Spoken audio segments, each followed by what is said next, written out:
दंड कमंडल धारण की संन्यास एवं ब्रह्मचार्य का निर्वाह करने वाला होगा। और आश्रम का परिवर्तन भी दंड कमंडल द्वारा ही होगा। घोष द्वारा ही अभिज्ञों में विजय प्राप्त किया जाएगा। पंडित के लिए शास्त्र अध्ययन उतना परिचालक न होगा जितना मनुष्य की वाचालता, दरिद्रता ही चोरी तथा अन्य गहरे अभागियों की जाननी होगी और अधिक पाखंड ही सज्जनता का कारण होगा। कलयुग के जे है प्रभाव।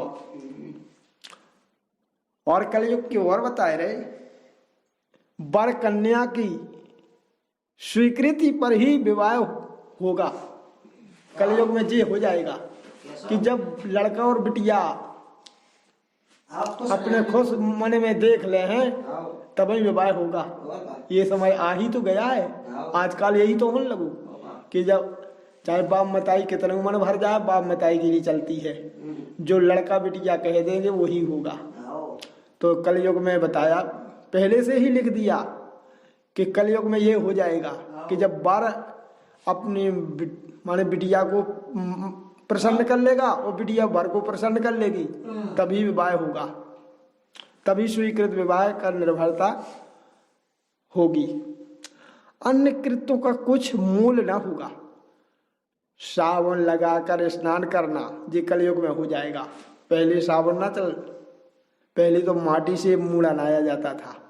अब तो शैम्पू चल गई, साबुन चल गए, तो साबुन लगाकर ही स्नान करना होगा।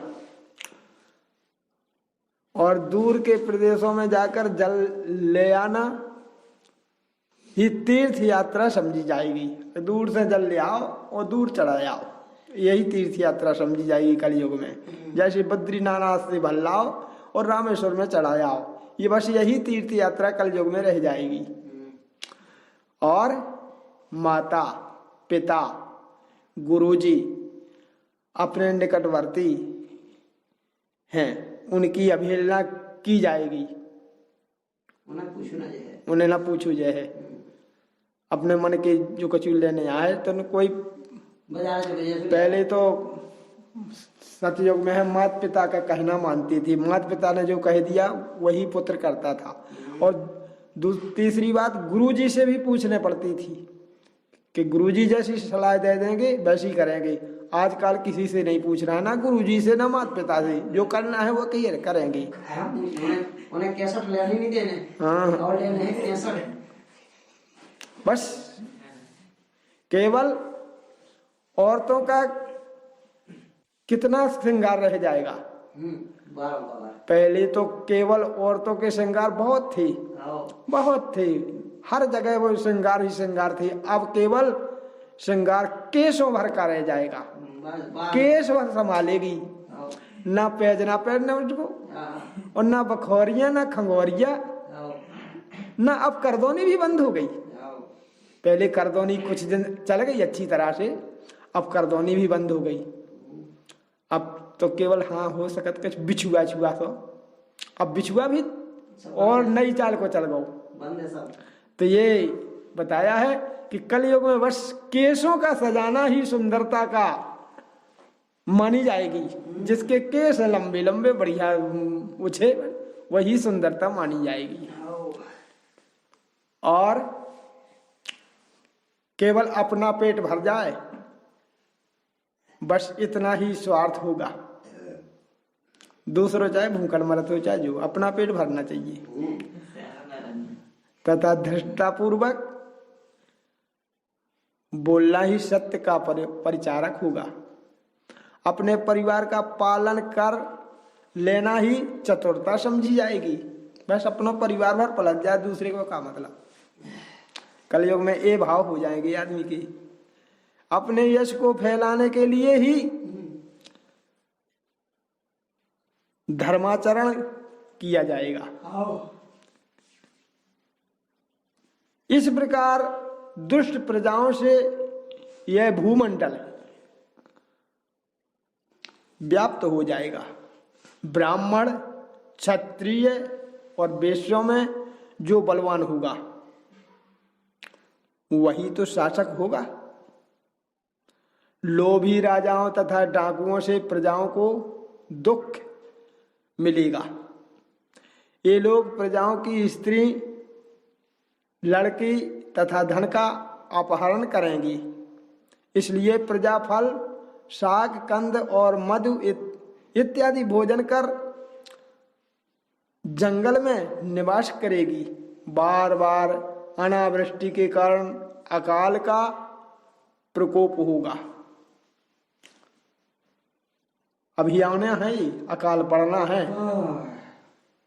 प्रजा अन्न वस्त्रादि न मिलने से शीत, वर्षा और गर्मी के कारण संतप्त रहेगी।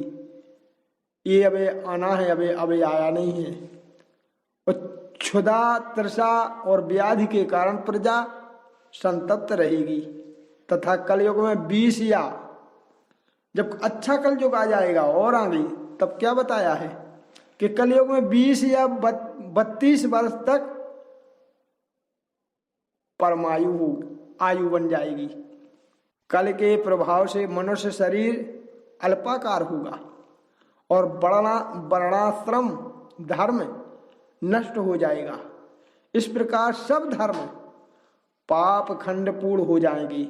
और जब डाकुओं का साम्राज्य हो जाएगा तब मनुष्य चोरी, झूठ और हिंसा में निरत हो जाएंगे। अभी ये आया नहीं, आने वाला है। जब सभी वर्ण शूद्र के समान हो जाएंगे, सभी वर्ण शूद्र के समान हो जाएंगे, गाय जब बकरियों के सदृश हो जाएंगी, जितनी अब बड़ी होती हैं गाय, तो बकरियों बराबर गाय बन जाएगी। अभी ये समय आया नहीं है, आने वाला, आएगा आगे। आश्रम जब ग्रह के समान हो जाएगा और ससुर साले को लोग अपना संबंधी समझेंगे तथा औषधियों का गुण जब अल्प हो जाएगा तब सभी वृक्ष के समान ही सभी वृक्ष हो जाएंगे और मेघ मंडल में केवल विद्युत का प्रकाश मात्र ही रह जाएगा। सबके घर धर्मादि से रहस्य हो जाएंगे, धर्म कहीं ना होगा। अभी ये समय आया नहीं है और आगे आएगा। यानी गृहस्थ घर पर आए हुए अतिथि सत्कार से दूर हो जाएंगे। अभी तो बहुत सत्कार करते हैं, जो जिसके घर पहुंच जाता है तो सत्कार होता है, लेकिन आगे चल के सत्कार कोई किसी का न करेगा। और जब घोर कलकाल आ जाएगा तब अपना प्रभाव प्रकट कर समाप्त होने लगेगा। तब धर्म रक्षार्थ भगवान अपने अंशों से अवतरित होंगी। जब घोर कलकाल आ जाए, जब इतना अधर्म होने लगे, पापाचार होने लगे, तब जरूर में भगवान अंशों से अवतरित भी होंगे। अखंड लोक नायक चराचर पति भगवान धर्म रक्षार्थ और साधुओं को मोक्ष प्रदान करने के लिए कहाँ होंगे प्रकट? भगवान संभलपुर वासी। और किसके यहाँ? विष्णु यश नामक ब्राह्मण के ग्रह में, विष्णु यश नामक ब्राह्मण के ग्रह में कल की अवतार धारण करेंगे भगवान। शीघ्रगामी देवदत्त नामक घोड़े पर सवार होकर वष्ट गुण और ईश्वर से युक्त भगवान दुष्टों को तलवार से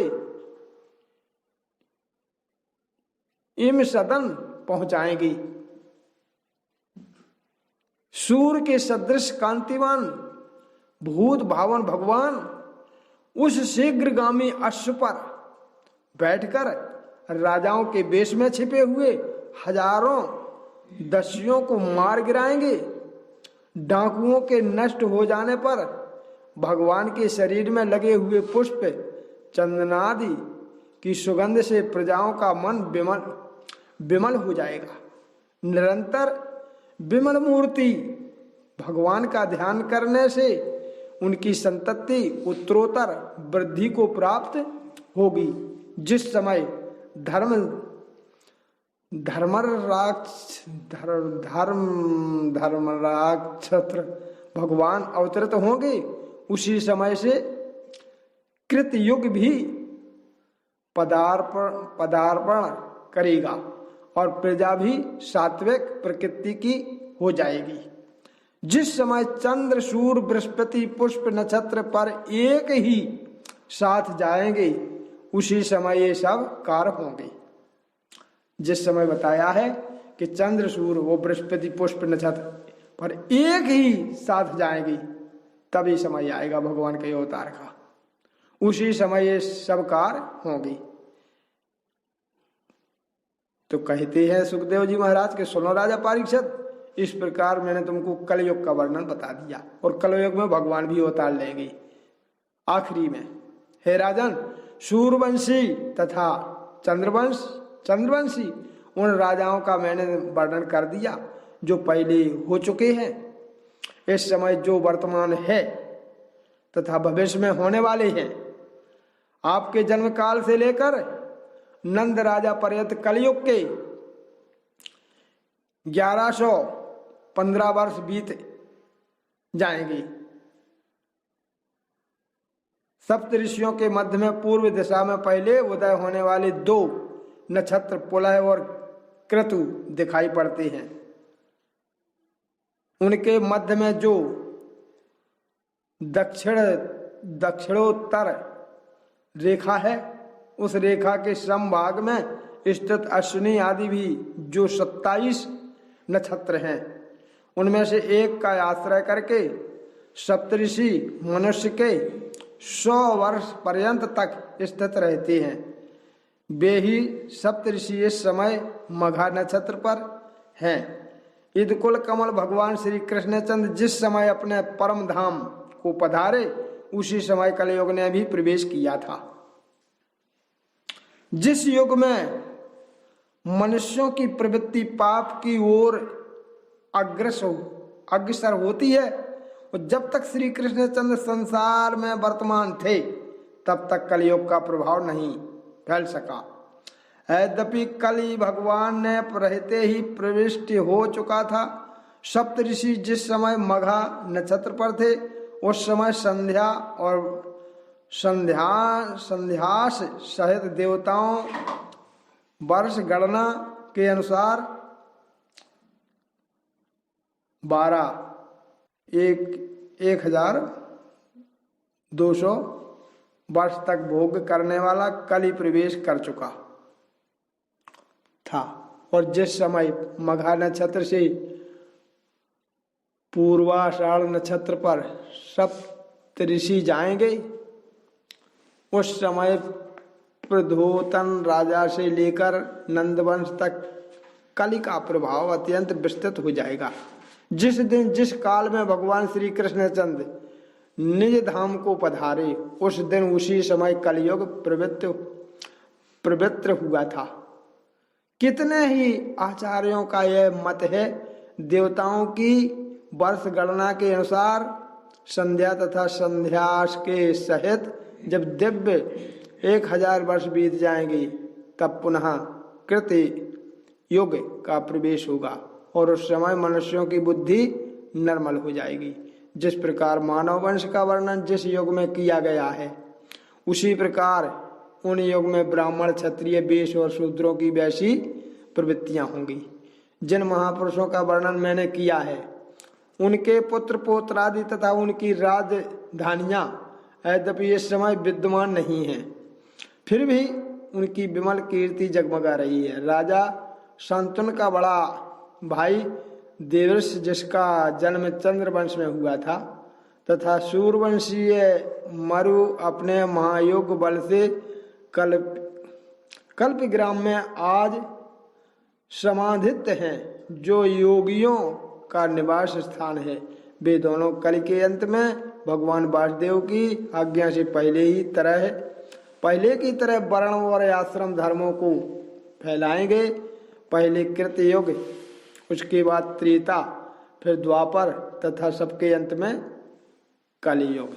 इस क्रम से सभी युग आते जाते रहते हैं और प्रत्येक युग के प्राणियों का आचार विचार भी वैसा हो जाता है। जैसा युग होता है वैसे ही आचार विचार मनुष्यों के हो जाते हैं।